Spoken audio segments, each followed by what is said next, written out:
नमस्कार दोस्तों, स्वागत है आपका अपने YouTube चैनल साइंस पॉइंट के अंदर।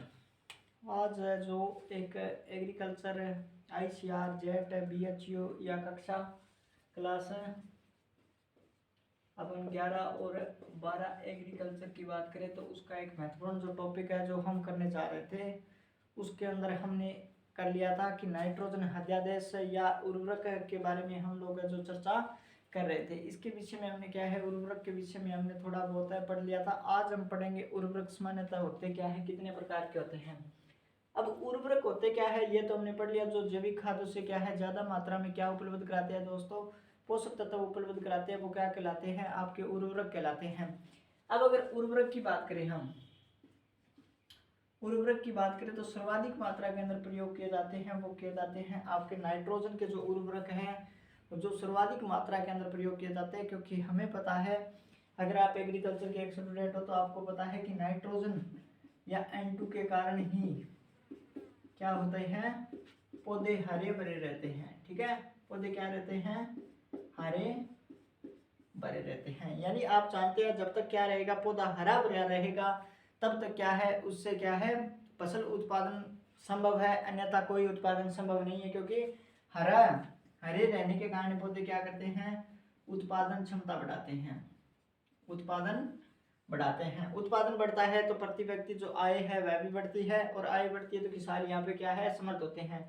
लेकिन जो N2 यानी अगर हम बात करें नाइट्रोजन की, नाइट्रोजन उर्वरक का प्रयोग सर्वाधिक क्यों किया जाता है ये आपको पता चल गया होगा। क्योंकि ये पौधे को क्या रखता है, हरा भरा रखता है, और जिसके कारण क्या है, इसका उपयोग सर्वाधिक मात्रा के अंदर क्या है, किया जाता है। अगर 2 नंबर की बात करें तो 2 नंबर आता है हमारे पास, एक तो नाइट्रोजन हो गया, दूसरा अगर हम बात करें तो P2O5 यानी इसके अंदर फास्फोरस उर्वरक क्या है, काम में लिया जाता है।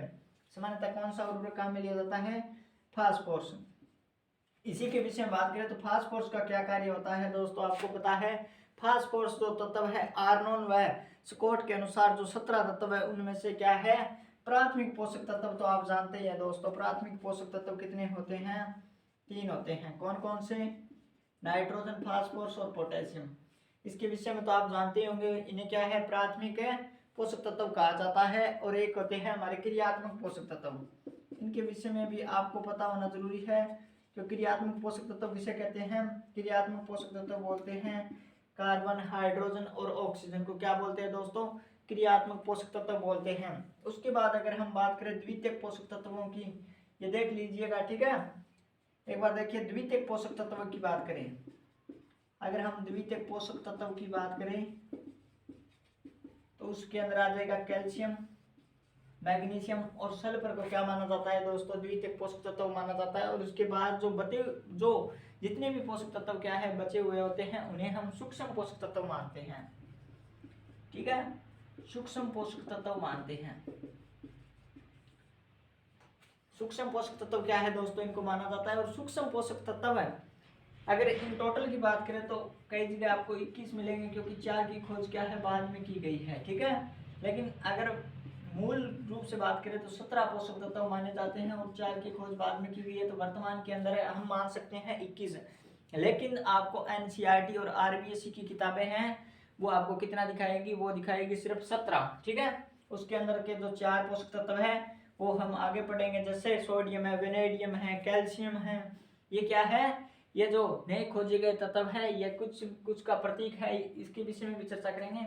अब हम जो बात करते हैं फास्फोरस की, अब जो P है इसका क्या कार्य होता है, इसका कार्य होता है पौधों में प्रतिरोधकता बढ़ाता है। ठीक है दोस्तों, क्या करता है ये, पौधों में प्रतिरोधकता बढ़ाने का कार्य करता है, पौधों के अंदर चमक उत्पन्न करने का कार्य करता है, या सब्जियों के अंदर स्वाद के लिए भी क्या होता है, उत्तरदायी होता है। स्वाद के लिए आपको कई जगह सल्फर भी स्वाद के लिए मिलेगा, बोरोन भी स्वाद के लिए मिलेगा, लेकिन फास्फोरस में क्या है, कुछ मात्रा के अंदर क्या है, ये आपको क्या करता है, कुछ मात्रा के अंदर अगर हम बात करें तो ये क्या है,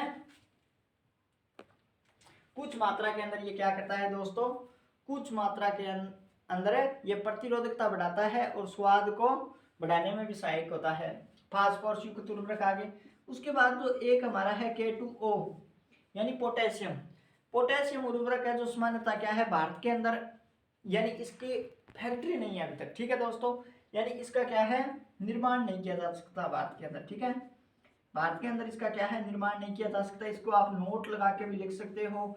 अगर आपसे प्रश्न पूछ ले कौन से उर्वरक का संपूर्ण रूप से आयात किया जाता है या संपूर्ण रूप से आयात किया जाता है, तो वह हो जाएगा हमारा पोटेशियम।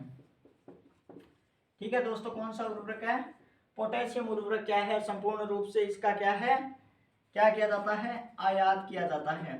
ठीक है दोस्तों, इसका क्या किया जाता है, आयात किया जाता है। आप इसका क्या है, आप इसे क्या है, नोट डाउन कीजिए इतने तक।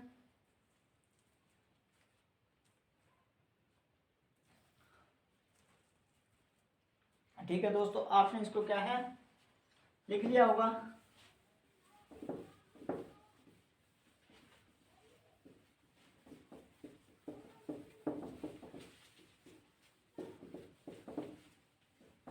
आगे अगर हम बात करें तो अब हमें उर्वरक के बारे में पढ़ना है। अब क्या है, नाइट्रोजन उर्वरक क्या है, सर्वाधिक निर्मित और उपयोग में होता है। अब हमें नाइट्रोजन के विषय में पढ़ना है और सर्वाधिक जो क्वेश्चन है पेपर के अंदर, चाहे वो आईसीआर का हो, चाहे वो जेट का हो, चाहे वो बीएचयू का हो, कोई सा भी एग्जाम हो, उसके अंदर जो क्वेश्चन है वो सर्वाधिक किससे पूछे जाते हैं, नाइट्रोजन युक्त उर्वरकों से पूछे जाते हैं। नाइट्रोजन जो उर्वरक है उससे क्या है, सर्वाधिक मात्रा के अंदर क्या पूछे जाते हैं दोस्तों, प्रश्न पूछे जाते हैं। इसमें से प्रश्न आते हैं किसमें नाइट्रोजन की मात्रा कितनी है, फास्फोरस की मात्रा कितनी है, किसमें यानी कितनी मात्रा का उपयोग करें, कौन से रूप के अंदर पाया जाता है, पौधे नाइट्रोजन को किस रूप के अंदर ग्रहण करते हैं, इन सभी के विषय में हम लोग क्या है, चर्चा करने वाले। अब जो नाइट्रोजन उर्वरकों में भी सर्वाधिक उपयोग है, नाइट्रोजन उर्वरकों में भी क्या है, सर्वाधिक उपयोग की बात करें, नाइट्रोजन उर्वरकों में भी सर्वाधिक अगर उपयोग की बात करें तो उपयोग किया जाने वाला उर्वरक है हमारे पास, कौन सा उर्वरक सर्वाधिक मात्रा में उपयोग किया जाता है, तो वह किया जाता है आपका यूरिया।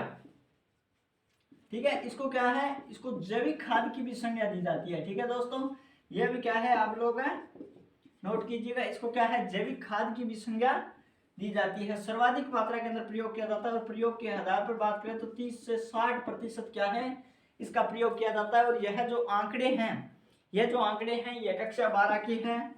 ठीक है, कक्षा 12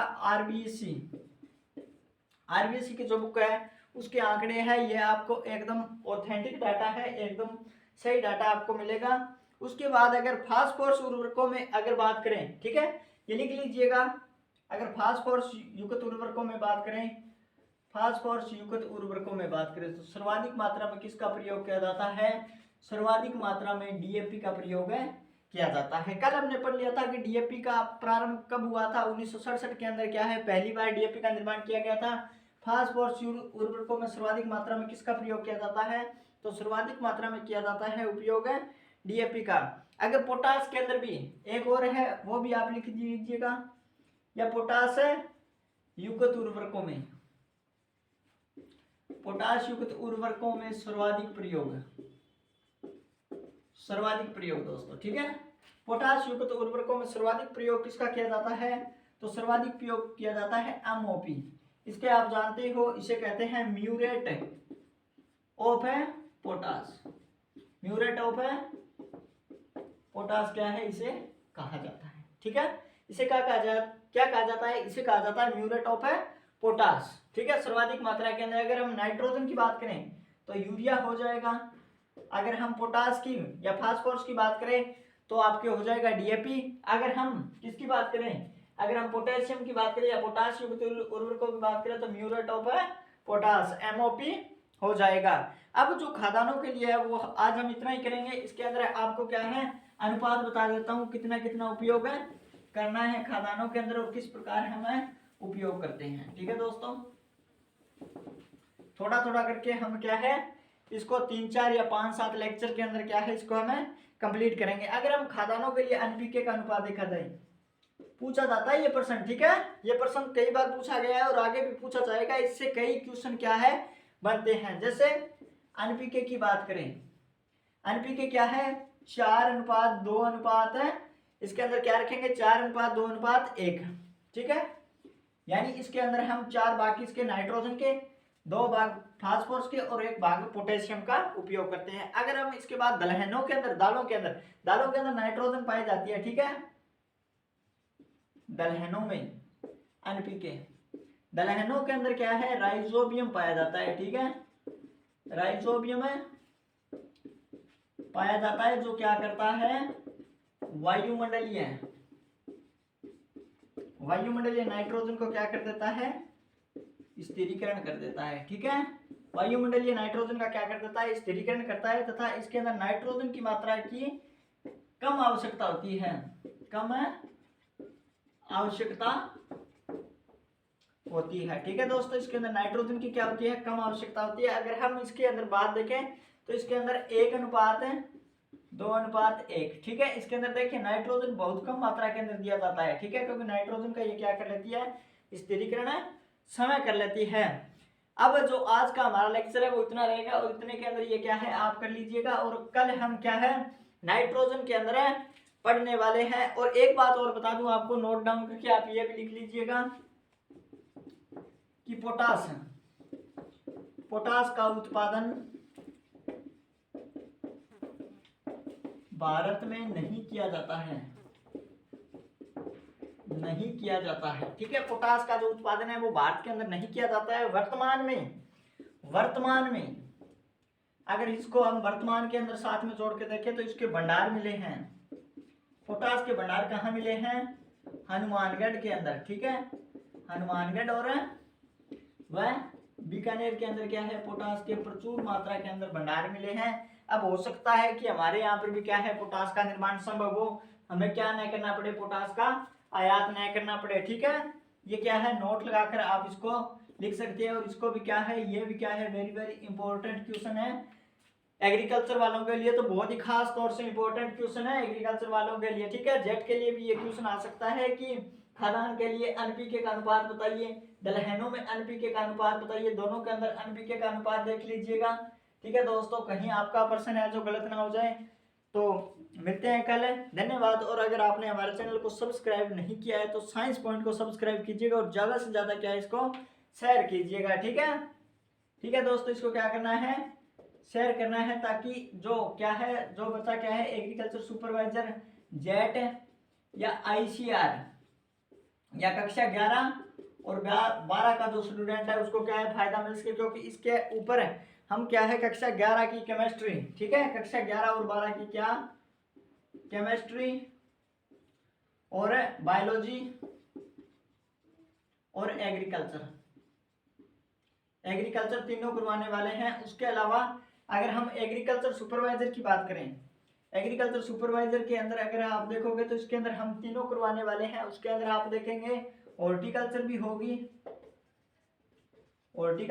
उसके बाद एनिमल हस्बेंड्री भी होगी, उसके बाद आपके फ्लोरिकल्चर भी होगी, उसके बाद आपके जो मृदा विज्ञान है, ठीक है, मृदा विज्ञान है वह भी होगी। मृदा विज्ञान को हम कवर कर लेंगे केमिस्ट्री के अंदर, और जो कीट विज्ञान है उसको हम बायोलॉजी के अंदर कंप्लीट करेंगे। बाकी के जो फसलें हैं या क्या है एग्रोनॉमी है वो हम एग्रीकल्चर के अंदर कंप्लीट करेंगे। तो जितने भी आपके पास जो क्या है तैयारी करने वाले बच्चे हैं उनको क्या है ज़्यादा से ज़्यादा शेयर कीजिएगा, और टोटल कंप्लीट कोर्स आपको करवाया जाएगा भर्ती से पहले। तो धन्यवाद।